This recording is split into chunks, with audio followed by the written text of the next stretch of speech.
And welcome back, everyone, and welcome to what will likely be one of our most popular sessions, Clinical Trials in the Medical Management of Colorectal Cancer, presented by the one and only Dr. Michael Raphael.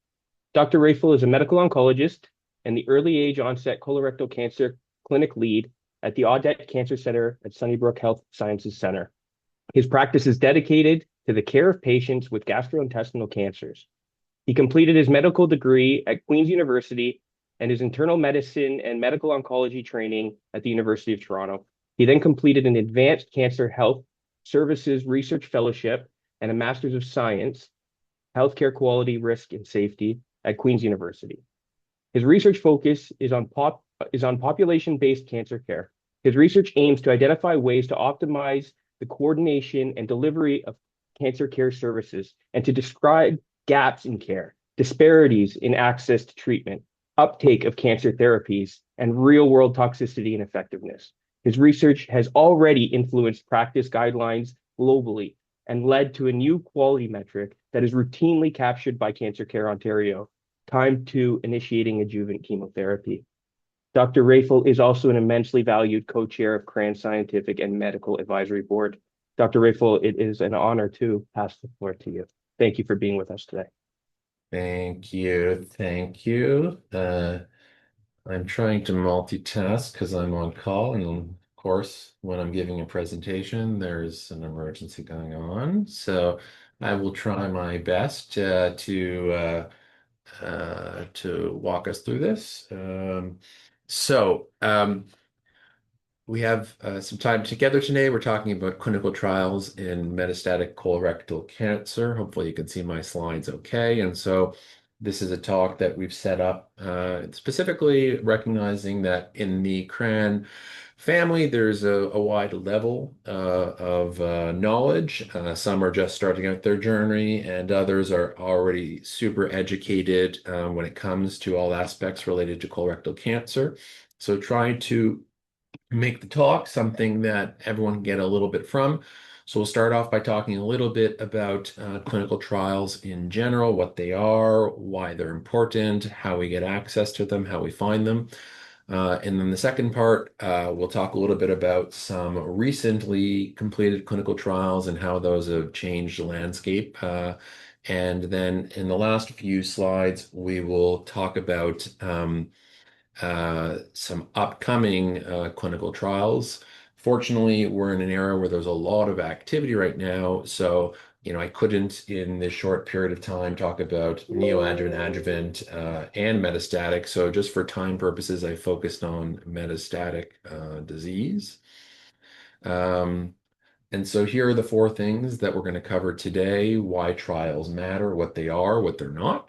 We'll talk about recent practice changing results, and I've tried to focus on things over the last couple of years. Trials that are open now, and I've tried to focus on trials that are active within Canada, and talk about the horizon, the trials that we hope will open in Canada over the next few years. And so it's just, again, this talk, knowing there's a wide level of audience, is about understanding, not necessarily memorizing the study names or the study outcomes. So, first, why do clinical trials matter and what are they all about? So, as most people will know, clinical trials are carefully designed. These are structured studies that are conducted in people. This is not random experimentation. We're testing new approaches, new treatments, combinations, or care strategies. And we are comparing these to a standard of care. We're comparing a new versus the best known available treatment. And this is how oncology and medicine in general improves, one carefully tested step at a time. And so every single standard treatment that we have today came from a clinical trial. So the treatments that we see all our patients and our family and our loved ones going through, they at one point were the new novel, exciting treatment being tested in this clinical trial. And that is true for our chemotherapies, FOLFOX and FOLFIRI, all over tested in the rigorous clinical trials about 2 decades ago. Immunotherapy over the last 5 to 10 years, which we know has now become a standard of care for our patients with MSI-high disease, all tested again through clinical trials. The same is for targeted therapy and in the neoadjuvant setting, organ preservation strategies. were all tested through rigorous clinical trials, and they've now entered the mainstream. And so the key is that if there's no trials, we're not having progress. Every advance that we have has this clinical trial behind it. And so it takes courage to join a clinical trial because there's lots of uncertainties and there's lots of unknowns. But when patients enroll in clinical trials, we need to be especially grateful because they're doing it not only for themselves, but they're contributing to the scientific knowledge that's going to advance care for others. And so you're not just hoping for better outcomes for yourself, but you are actually giving your own body, your time, and your energy that's going to advance the field forward for the future. And so that's why we think very, very highly and are very, very appreciative of people who enroll in clinical trials because of how much they're giving, not only for themselves, but for the future. And so I've highlighted here just, a few of the most important clinical trials in colorectal cancer that have come up over the last 2 decades. These clinical trials have really marched us through a time period where 20 to 30 years ago, the only treatment we had in colorectal cancer was 5-fluorouracil. I still remember when I started training that uh, uh, Scott Barry, who was one of my teachers, talked about when he first started, the only treatment he had was to give 5-FU as a bolus, and when it stopped working, they would give it as a continuous infusion, and there was literally nothing else. And during that time, unfortunately, life expectancy for patients with advanced colorectal cancer was very, very short. And then over the course of the years, you can see all these advancements. And these are slow and they're steady and they're incremental, but they all add up. And so if you go back 20, 25 years, the median life expectancy was only 6 months or so. And now routinely, we have patients who are living many years with advanced colorectal cancer. And that's because of the progress of these clinical trials. And we're hoping to continue more and more and more so that we see further progress as we enter into this biomarker and personalized medicine era. And so, again, many will be very familiar with this. The trial phases, in a very simplified fashion, are divided into phase 1, 2, and 3. Although, as trial complexity increases, we're now seeing adaptive clinical trials, phase 1 that merge into phase 2 that merge into phase 3. But each of these phases builds on the evidence before it. So phase 1 clinical trials, these are usually about identifying safe medications to give to patients. So the main outcomes of phase 1 clinical trials are not usually overall survival or progression-free survival. The main outcome is usually to define the dose-limiting toxicities. So we've got this new exciting compound, it's brand new in humans, or we've used it in other cancer sites, and now we want to use it in colorectal cancer. Can we use it safely? What's the best dose that we should be using? What are the side effects that we need to be mitigating and monitoring for? Phase 2 is where we then take those drugs and we use them in more patients and we try to establish early signs of efficacy and say, okay, well, these drugs are safe. Are we seeing signs that they're promising? It's very, very, very important, though, to remember that phase 2 trials are usually small clinical trials. And sometimes we see very, very promising results in phase 2 clinical trials, but we do not actually know if those are truly effective therapies until we test and confirm those in phase 3. Unfortunately, the oncology literature is riddled with examples of drugs that looked promising in phase 2 and then did not prove to be promising in phase 3. So again, phase 1, safety, phase 2, early signs of efficacy. Phase 3 is really where we establish those efficacy. And when the phase 3 trials are positive, that usually is what precedes drug approval in Canada and the United States and around the world and establishes what our standards of care are. So potential benefits of participating in clinical trials, of course, access to new treatments, research therapies that are not yet widely available, closer monitoring when you're on a clinical trial. It necessitates that we need to watch for adverse events. We need to be doing frequent check-ins. You may have access to advanced testing that's not done routinely in routine practice, such as ctDNA or CT scans with special protocols or MRIs or PET scans. And as I mentioned, I cannot overemphasize enough how important it is that you are contributing to the future. You are not only helping yourselves, but you are helping the next generation of people who are going through this. Real concerns to consider about clinical trials. Because of the controlled conditions of clinical trials, it does mean more tests and more visits. So this important concept of time toxicity is something that is not to be, minimized. Your time is valuable, and if you're coming in for more tests and more studies and more images, that's something that we need to be prepared. Patients need to be prepared for. There are unknown side effects because in earlier phase clinical trials, particularly, we're still learning about these new compounds and these new drugs. There may be side effects that we're not aware of, or we may not know the true frequency of how often side effects occur. Unfortunately, as I mentioned, not all clinical trials are successful, and so there is no guarantee of benefit. And if you ever run into an oncologist who tells you that this is a sure thing or a guaranteed clinical trial, the first thing you should do is leave. Because anyone who tries to guarantee you that there's a success in their clinical trial or their treatment is being dishonest. We have to go in being hopeful that the treatments are going to be working. And I always say we have to be hopeful, but we also have to be realistic. And so if someone's promising in the world and saying there's a treatment but has no side effects, that person is either arrogant or stupid or has no idea what they're talking about. So just be very, very mindful and cautious. And this comes with alternative therapies as well. If there's someone who's offering you some treatment in the United States and they say this is, if only pharma would invest money in this, they're not telling you the truth. Every treatment, every medicine has a side effect. And the important point to emphasize is that not everyone qualifies for clinical trials because eligibility criteria are strict. These are frustrating for patients and these are frustrating for investigators. And I always tell patients, no matter how much I like someone, how wonderful, how kind they are, if you don't meet the criteria that have been set out by the sponsor, we cannot put you onto the clinical trial. It has nothing to do with us. It literally is not a choice.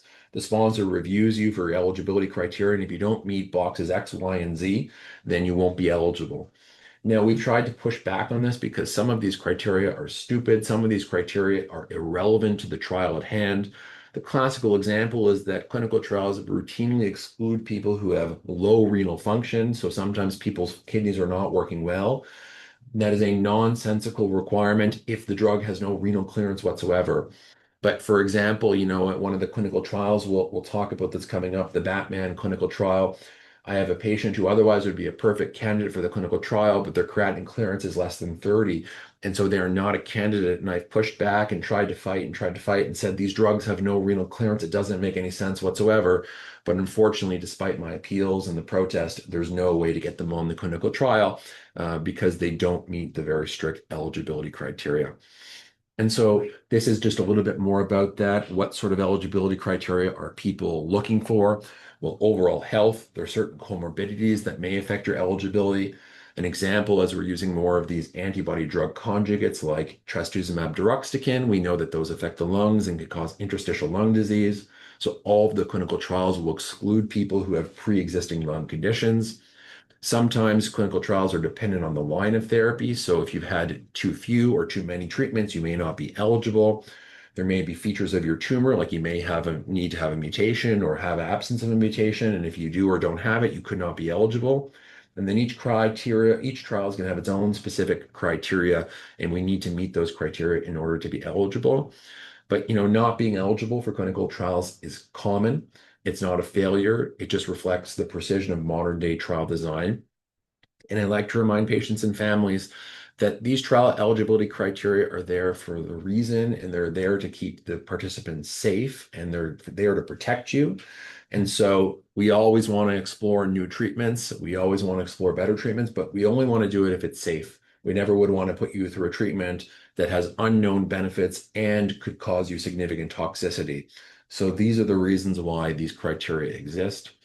So if a trial isn't an option, standard of care is still excellent care. Standard care is evidence-based. These all have been established through clinical trials in the past. And so I think it's important to remember that trials are an important part of the care, but just because you don't qualify, you don't give up hope. There's going to be other options that your oncologist is going to look for. And important just to state what is obvious to all the cancer coaches and the people in this room is that there are many myths about clinical trials. The first one is that trials are a last resort, and that is not true. Key examples would be Keynote, Paradigm, Breakwater, all first-line clinical trials. So it is not true that you have to exhaust all therapies. It's important to ask your oncologist because there are trials that are first line, second line, third line, and then there are some that are last line, but that's not a generalization that's fair of all clinical trials. A lot of people are often concerned that they might get a sugar pill or a placebo. And so placebos are almost never used alone in clinical trials. I cannot think of a single clinical trial in the last 10 years that has done this. When people get placebo, it is usually on top of the standard of care. Patients are not going to be denied access to an effective standard therapy and just given sugar pill or water. But if you have those concerns or the people that you're coaching have those concerns, it's important to speak up about it. Whenever I see a patient and I have a placebo-controlled clinical trial, and I explain, you have a 50% chance of getting onto the standard of care with the investigational treatment, or a 50% chance of getting onto the standard of care and a placebo. But I'm very clear to tell them that there is zero chance that you will not get any treatment. And that's important to clarify. Some people are afraid of clinical trials because of the concern of being a quote unquote guinea pig. But I think that's very important to emphasize that these trials are here to advance care. They're not here to just test on you. Reminder that clinical trials are voluntary. You can withdraw your consent at any point in time. And so if you're unhappy with any reason, you're unhappy with the communication, you're unhappy with the side effects, you're unhappy with the time commitments, you can always leave clinical trials at any point in time. And randomization is a very scary feature of clinical trials for many people. Randomization will either be built into the trial or not. This is not something that the investigator will choose. The trial will say if it has to be done. And it is very scary. It makes it feel like it's left to chance. But randomization is the single most important feature that protects the integrity of the clinical trial and prevents it from bias. And randomized clinical trials or randomized controlled trials are the gold standard for a reason, because by using randomization, you even out the imbalances in the treatment arms so that when the results come out, you can be certain that the result is because of the treatment and not because of a random chance. So we have to be honest that in Canada, there is a clinical trial gap, and these are important structural determinants that CRAN and other organizations are working to try and address. The first is that Canada is a humongous country and we have patients all over the place, but clinical trials have traditionally been concentrated in larger urban academic centers, but at least 20% of Canadians live rurally. So if you live in a rural setting, it can impair access to clinical trials. There is certainly a financial burden. Sometimes you have to travel far to get access to the trial that you're eligible for. You may have to pay for accommodation. You may have to take time off work. Important when you're considering a clinical trial to ask these questions. Many clinical trials pay for parking, and they sometimes will even reimburse you for the cost of food during the treatment. So just make sure you're aware of what the trial's financial responsibilities are for you and what the trial is offering. In terms of gatekeeping, sometimes clinicians fail to discuss trial options and because they don't think that a patient is a candidate or they don't think that a patient would be interested in. Hopefully, this is becoming less and less of a phenomenon, but it's just incumbent on you to ask the question, are there any clinical trials that it could be available for? And the whole reason that CRAN exists is to help you advocate. And so I will talk about some of the resources that exist for you to find clinical trials. Your doctor is a human. They're not perfect. And there have definitely been instances where patients will say, "Hey, Dr. Raphael, what do you think about this clinical trial?" And I'll say, honestly, well, I never heard of that before. And then we look into it together and we try to find out the reasons that they may or may not be a candidate for it. But don't assume that your doctor necessarily knows everything. And again, if your doctor tells you that they do, that's not a doctor that you should have. I wouldn't trust that person. Um, so I think that these are just important components to think about, is that there are real gaps here in Canada. And the final point that I put on the slide, but it's important just to be honest about, is that the United States has way more clinical trials than we do. That is just a reality. That is a fact.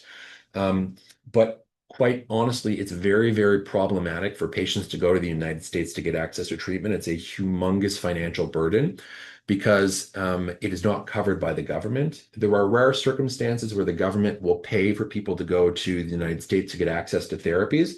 But it's important to realize that they only pay for that if it's a standard of care that exists in the United States. It doesn't exist here. So the classic example is, Phil worked for years to get patients access to HIPAC in Canada. We didn't used to have access to it. Right now, there's some places that don't have access to CAR T therapies, and so they'll be sent to Buffalo to get access to those treatments. But that's only because those are standards of care. Clinical trials, unfortunately, are not considered standards of care, and so the government will not pay for you to go get access to a therapy. Now, I have many patients who go and they get access to therapies. And what's important for you to know is that the treatments themselves are usually completely free, but all of the things that are part of standard practice, like it's standard practice to have CT scans every couple of months, the trial won't pay for that. And it's standard practice to have blood work before your treatments. The trial won't pay for that. It's standard practice that if it's a CAR T therapy, you're going to be admitted to the ICU.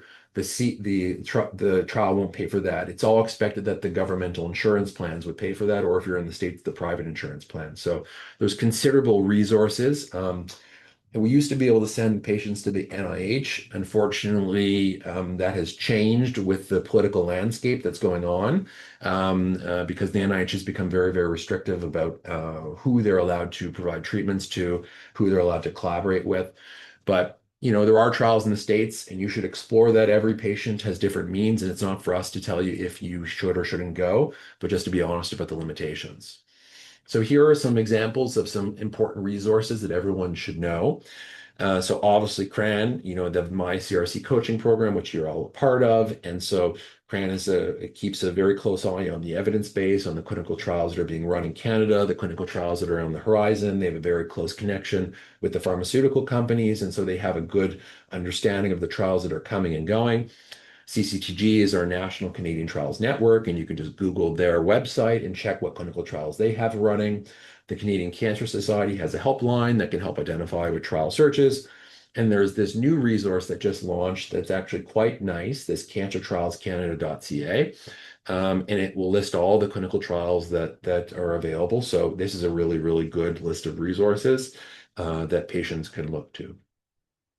So moving on to some of the recent results that are changing practice now. And I mean, the nice thing is that the pace of evidence is moving so quickly. I just finished working on this talk last week, but I could have even updated even further because yesterday in the New England Journal of Medicine, there was a phase 3 clinical trial that was published showing that in patients with deficient MMR, MSI high, stage 3 colon cancer, the addition of atezolizumab improved survival outcomes.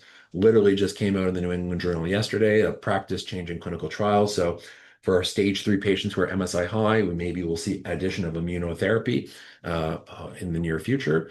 But this is just an example, reasons why you should be hopeful, and your mentees and the people that you're coaching should be hopeful because literally we're seeing practice-changing results on a daily to weekly basis. So this is a clinical trial which I was the lead PI on here, called the Breakwater Study. And this is a great example of a practice-changing clinical trial. So I think we all are aware that BRAF V600E colorectal cancer is an awful cancer. It's an aggressive type of cancer with a propensity for early spread, in particular early spread to the peritoneum. And unfortunately, it's poorly responsive to standard chemotherapies. And so traditionally, patients with the BRAF V600E colorectal cancer have had much worse outcomes than patients without this mutation. And so a few years back, we had the Beacon trial, which showed that in the second-line setting, encorafenib and cetuximab was an important advance and helpful for patients in terms of improving survival. And then was very proud to participate in this study, which established a new standard of care in Canada. So this clinical trial found that when you give encorafenib and cetuximab, so BRAF and EGFR inhibitors in combination with chemotherapy, there's a really dramatic improvement in survival. Median overall survival was doubled. This translated into a 51% reduction in the risk of death, significant improvements in the response rate. And this led to FDA approval, and now cetuximab, encorafenib, and FOLFOX is the new international standard of care. And the Breakwater trial delivered the largest overall survival benefit ever seen in this subgroup. And so what was, and is still to many respects, an awful disease, has seen tremendous progress. And this is just the beginning. There are now multiple new agents that are looking at targeting BRAF post-progression on these therapies. So as I said in the beginning of the talk, and I've emphasized a few times throughout, there's lots of reasons for hope because clinical trial progress is marching forward. This is another one of the latest practice-changing clinical trials. So this was the Checkmate 8HW clinical trial. This looked at dual immunotherapy for MSI-high colorectal cancer. And so everyone will be aware that a few years back, we got the results of Keynote 177, which showed that single-agent pembrolizumab was better than chemotherapy It doubled progression-free survival, and it became the standard of care for the first-line treatment of metastatic MSI-high colorectal cancer. Well, then Checkmate 8HW asked the question, well, what about double immunotherapy if we do nivolumab, a PD-1 inhibitor, and ipilimumab, a CTLA-4 inhibitor? And it thankfully showed that there was even better outcomes. And so this really now is the standard of care for someone with a newly diagnosed MSI-high colorectal cancer. And fortunately, in Canada, we have access to this therapy as of very recently, just within the past month or two. And so what this clinical trial showed, it was actually a three-arm clinical trial comparing nivo-ipi to nivolumab alone to chemotherapy. Both the immunotherapy arms blew the chemotherapy arm out of the water, as we would have expected. But what was really, really important is that the dual immunotherapy arm it outperformed the single agent immunotherapy arm. This was really important because they saw the benefit across all subgroups. There was some concern that with single agent immunotherapy, responses are less if you have liver metastases, but we didn't see any such signal in the dual immunotherapy arm. So, admittedly, this does come at the expense of more toxicity. When you have dual immunotherapy, you can imagine you have more toxicity than single agent immunotherapy, but this is a really, really, really effective treatment. And look at that amazing number, 4 to 5 patients alive at 4 years who are on the dual immunotherapy arm. Like really, really, really impressive stuff. And again, Nivo and Ipi are super old agents at this point in time. They're new in the GI space, but they're old in the melanoma space. And so we're all hopeful that with the newer immunotherapies, we're going to see even better outcomes. So this is a study, the CodeBreak 300 study. This was the first KRAS targeted therapy that was approved. And so many of you who have followed the scientific literature closely know that KRAS was once termed the undruggable molecule. For decades, people tried to target it and they didn't think it was possible. And thanks to steady advances in science, we've now been able to target KRAS. And so this is the first one in the GI space that actually has been given approval. So sotorasib and panitumab was compared against investigators' choice of Lonsurf or regorafenib and chemotherapy refractory KRAS G12C metastatic colorectal cancer. This is a very small proportion of patients, but 3 to 4% is certainly not zero. And we can see that there was improvements in progression-free survival, there was improvements in response rate, and a relatively respectable median duration of response. And remember, these are very, very, very heavily pretreated patients. And so the hope would be is if this moves up in the earlier line of therapy before patients have developed resistance and mutations, that you're going to see even better outcomes. And so this was also very hopeful because it showed for the first time that we could target KRAS in the GI population. And as I mentioned, the science is moving fast because if you look at New England Journal yesterday, there was just another positive report of a KRAS degrading molecule, this one from Astellas that was published, and it showed benefit in lung cancer and in pancreas cancer, another awful disease. And so there is a huge spectrum of KRAS targeting agents that are on the market. Right now, the hardest truthful problem is getting access to these therapies because KRAS affects so many different types of cancer. There's such a humongous demand for them. I have a patient who has gone to New York to try to get access to therapy, and even in a huge city like New York, the patient is 60th, 60 on the waiting list for a KRAS inhibitor. And so it's not for lack of recognition, it's just because there's such a huge demand for these types of therapies. So here was another exciting positive clinical trial that everyone would be aware of, the Mountaineer clinical trial. This was looking at a chemotherapy-free regimen. So this is tucatinib plus trastuzumab. So this was a phase 2 study that enrolled HER2 positive patients who were RAS wild type after 2 prior lines of therapy.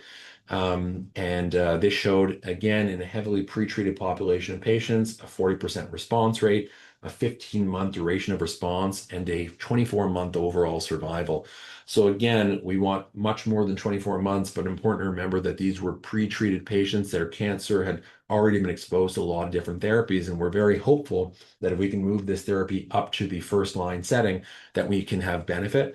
So right now at Sunnybrook, we have the Mountaineer 3 clinical trial open, a randomized open label clinical trial comparing this to standard of care chemotherapy. And so we're enrolling patients. And so if there are any of the patients or families that you're coaching who have colorectal cancer, new diagnosis, make sure they know their HER2 status. Not all centers are testing for it. And they know that their RAS status, and we're very happy to see patients who could potentially be eligible candidates. Um, the Sunlight clinical trial, this will also be very familiar to those in the audience. This was another standard setting clinical trial.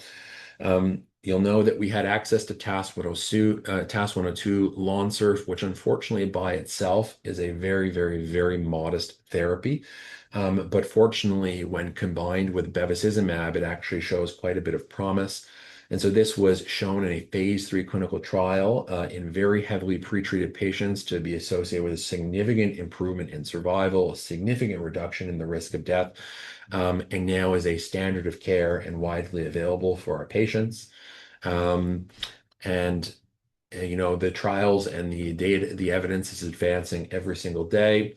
The last trial I didn't put in here for time purposes, and I see, we only got 10 or so minutes left, is we also recently had the Fresco 2 trial, which resulted in the approval of fruquintinib. And so we now have access to an additional therapy in colorectal cancer.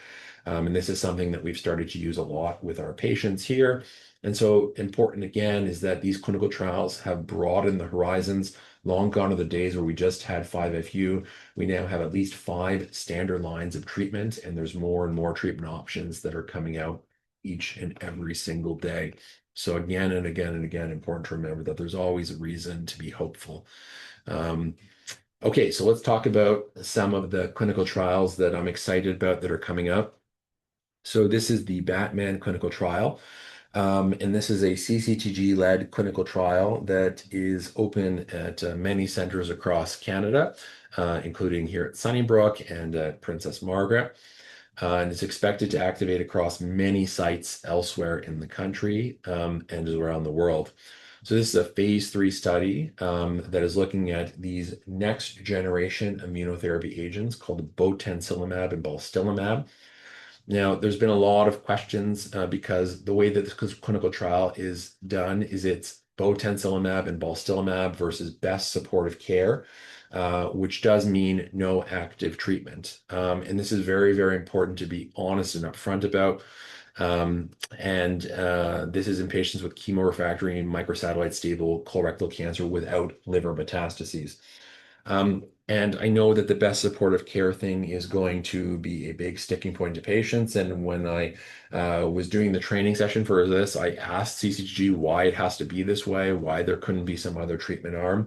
The reality is that they unfortunately, in order to get regulatory approval, they want to compare this to they want to compare this in the refractory setting where there are no other treatment options. That's their first step before they then go and look at it in sooner line of settings. I personally would have preferred if this was moved up and it was botensilimab and balstilimab versus Lonsurf and bevacizumab or versus fruquintinib. I don't have enough power, unfortunately. I'm just one small cog in the wheel. I did bring it up. They understand. They know that we're not happy about this, but this is the trial. It's already been activated. Unfortunately, this is the way it's going to be.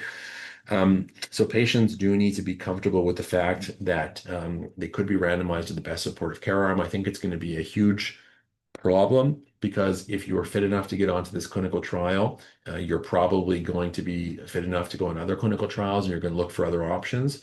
And so when I did ask this question, they were very open and said, like, if the patient's eligible for another phase 1 trial, then of course we understand they should go do that. But if there is no clinical trials that are available, then this is the option that we have.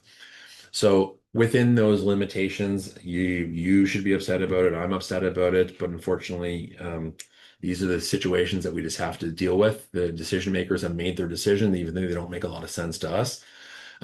But this is exciting, if you get onto this treatment and you're on the treatment arm, because there is a lot of excitement about botensilimab and balstilimab, particularly in patients who don't have liver metastases.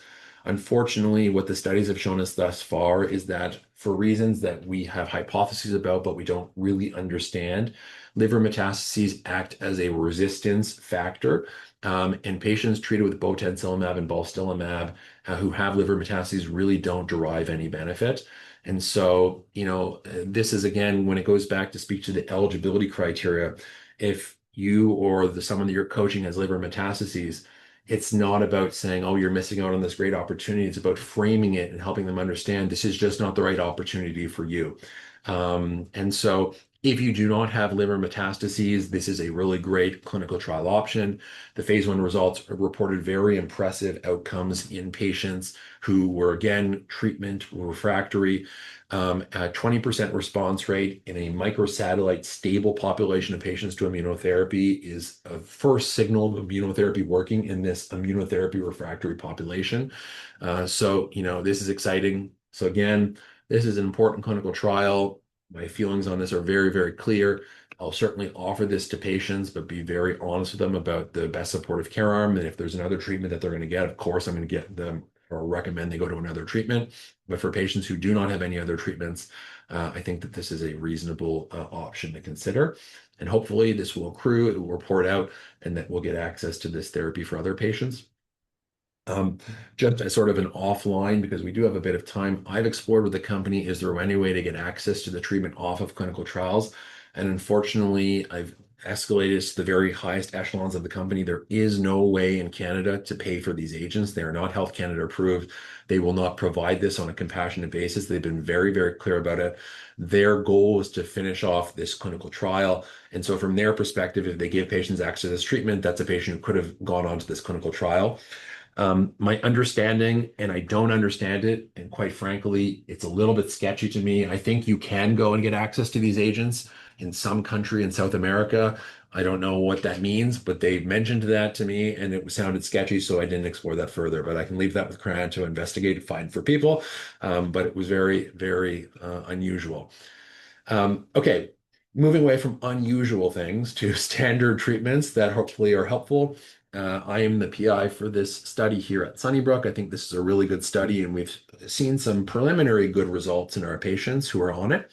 So this is the Mountaineer clinical trial. This is for patients who have HER2 targeted HER2 mutations within their tumor. Unfortunately, that's only about 3 to 5% of patients. But again, if you have that 3 to 5%, this is a really, really good option for you.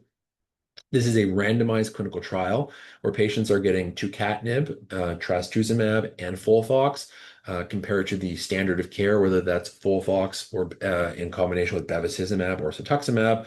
Most of us would just use bevacizumab because HER2 is a downstream of the cetuximab receptor, and we would think that it shouldn't have benefits. So in general, HER2 patients are not given cetuximab. And so this is for the first line treatment of HER2 RAS wild type disease. Canadian sites should have updated the slide. It's definitely in Canada. We have access to it here. Princess Margaret has access to it well. And so this is a really, really promising study. As I mentioned, we're already starting to see some quite promising and dramatic results in our patients. So, make sure if it's you who is diagnosed or it's the people that you're coaching, that they know what their HER2 status is. It's routinely tested, or it should be routinely tested as part of the NGS panel. So we get their ERBB2 status, and then we can confirm that with IHC.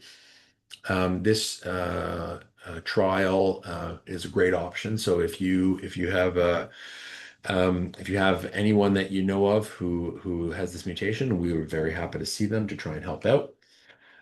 This is another exciting trial. We don't have this open here, but they do have it open at Princess Margaret. This is the Origami 3 trial. And so we know that patients with RAS wild type tumors derive significant benefit when they get chemotherapy in combination with EGFR inhibitors. So in Canada, or at least in Ontario, that is panitumab, but sometimes in other parts of the country, that's cetuximab. And so this is trying to build off of that success, and this is using a bispecific antibody called amivantamab. And so not only does it target EGFR, but it also targets this molecule called MET. And so this is being given combination with chemotherapy, and that's being compared to the standard of care. So this is a really, really exciting drug. Blocks two signals on the pathway. And so this could potentially be a really, really good treatment option for you. So if you or someone that you're coaching has an extended RAS wild type tumor, think about this clinical trial. And again, it emphasizes the importance of knowing your biomarkers. because Princess Margaret has this trial open in the first line setting. So here are some perhaps lesser known treatments that are not yet available in Canada, but and this is not for lack of trying. You can't imagine the amount of emails and like we're like telemarketers. Like we randomly email these companies and call them and said, please give me consideration. Please come to Canada.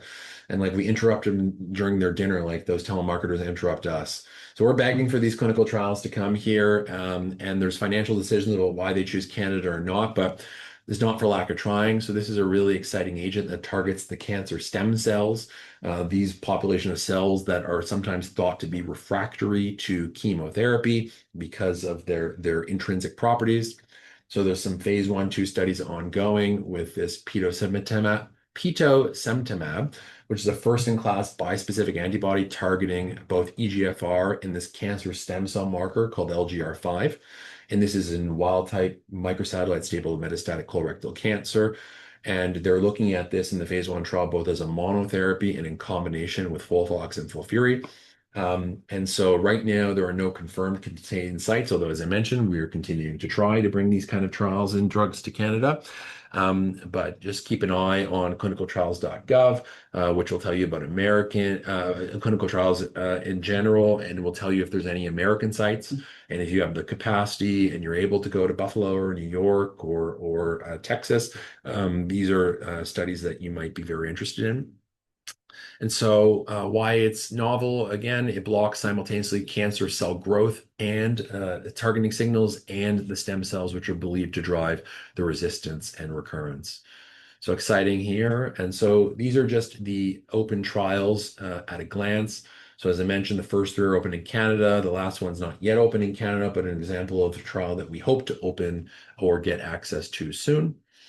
And then in terms of the horizon in the last 3 minutes, I think, if my timer is not lying to me, I talked about the success in targeting KRAS G12C, but that represents a very, very small proportion of colorectal cancer. We know that depending on where your tumor is, in the right versus the left side of the colon, up to 60% of patients can have a KRAS mutation with colorectal cancer. And so now there are many different types of KRAS inhibitors. Some are targeting KRAS G12D, some are targeting all KRAS molecules, some are degraders of KRAS. So there's lots and lots of different treatments that are coming down the pipeline. Daraxonrasib is the one that's probably the farthest advanced. This is the one by Revolution Medicines that is a pan-RAS inhibitor that we're hoping the phase 3 clinical trials are going to be successful and positive. And so there's the potential to use these in multiple different types of cancer that harbor KRAS mutations. Antibody drug conjugates, we've seen these be successful in other areas of GI oncology. The one I mentioned before, trastuzumab deruxtecan, is now a standard of care in HER2 positive gastric cancer. And we're hoping that we could bring these into the colorectal cancer space. So I've listed just some promising ones. There's one that targets c-Met. There's another one that targets CEA-CAM. We have a CEA-CAM targeting antibody drug conjugate that's open in the phase 1 trial group at Princess Margaret. And so these are basically molecules that seek out a specific signal. So for example, that signal could be MET or that could be CEA. And then they bring along with them a drug and they basically act like a Trojan horse to deliver that drug specifically to those cells that are targeted and try to spare the relative healthy tissue. And then, of course, we're all looking at these personalized cancer vaccines. There are some exciting data that's coming out that we can use vaccines to boost patients with microsatellite stable's immune response to immunotherapy. And again, microsatellite stable disease has proven to be very refractory, but we hope that we can generate an immune response. And we've seen a great amount of success using these vaccines, particularly in the pancreas cancer setting. We're hoping we can see that as well in colorectal cancer. So I'm 4 seconds over, but these are the 5 themes that are shaping the future of metastatic colorectal cancer. And the most important message to leave you taking away is that clinical trials are not a last resort. This is how medicine gets better. And remind you that every standard treatment that exists today was once a clinical trial, and the treatments of tomorrow need patients who are willing to participate today. So ask your oncologist about clinical trials, ask them what you're eligible for, do your own homework, use CRAN, investigate what clinical trials, and bring those options to your medical oncologist. And so then I will end and say thank you. And I think we've now got 15 minutes or so to chat and have some questions. Thank you so very, very much, Dr. Raphael. Absolutely amazing as always. Clinical trials are such an important part of modern patient care, and it's a strongly desired knowledge area as well. So we can't thank you enough for the session itself and the education. And so many patients and caregivers we speak with still think in that traditional historical last resort headspace with clinical trials. So those kinds of clarifications are so helpful and appreciated. And lastly, just thank you sincerely for providing so many of us with that invaluable hope you spoke about. So thank you.